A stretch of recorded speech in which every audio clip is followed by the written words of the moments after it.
उससे मतलब हमको नहीं है, सामाजिक गाना ढोली गाते चाटने में हैं नहीं मजा आता है? ना, उससे छोड़िए, उनका जो उनका वही पहचान है। नींबू महंगा, टमाटर महंगा, महंगा बा तेल सरसऊ, बानी बहारा में जिंदगी बर्बादी होता हो, मालिक के गोपालगंज शादी होता हो।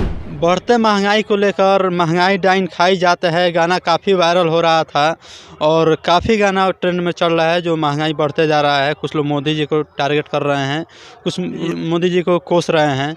इसी बीच में शाहिद सुपर जी मेरे साथ है जो लोक गायक है और इनका गाना काफ़ी वायरल हो रहा है महंगाई वाला। इनसे हम कुछ बात करेंगे। जी नमस्कार, प्रणाम। हम सिंगर शाहिद सुपर और आज जितने भी दर्शक देख रहे हैं सबको दिल से धन्यवाद। और मेरा जो महंगाई वाला गाना वायरल हो रहा है, आप सबका देन है कि वायरल हो रहा है, आप सबका सपोर्ट है इस गाने में।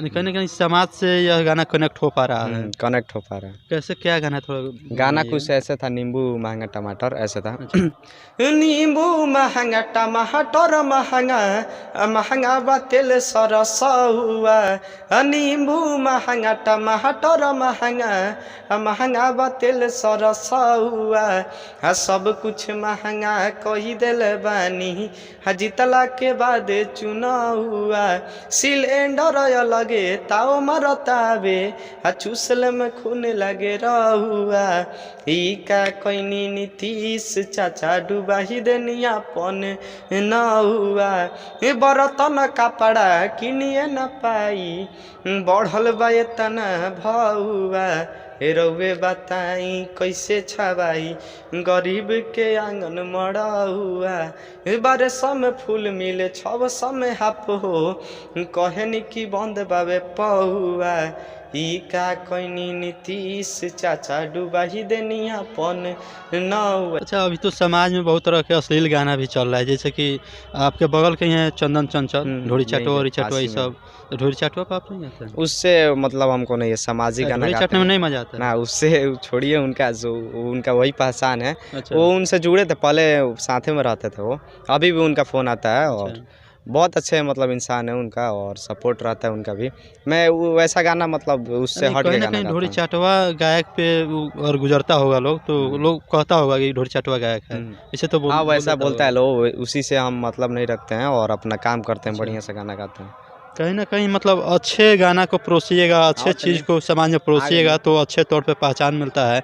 और ढोली चाटवा और चोली चाटवा ये सब गाना आप गाइएगा तो उसी तरह का पहचान भी मिलता है लोगों का।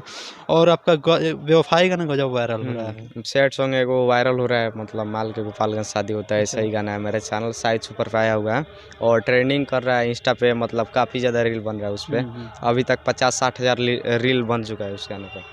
अच्छा, कैसे है? उस गाना को मतलब गुनगुनाना चाहेंगे ऐसे है। बानी बहारा में जिंदगी बर्बादी होता हो, मालिक के गोपालगंज शादी होता हो, बानी बहारा में जिंदगी बर्बादी होता हो, मालिक के गोपालगंज शादी होता हो, ससुरा में जाके ऊ हमके भूला के, हो ससुरा में जाके ऊ हमके भूला के, हमरा संगे के छल जाई, देख दुआरा पया बता बारात, या जुबे के रात माले दोसर लेके चले जाई।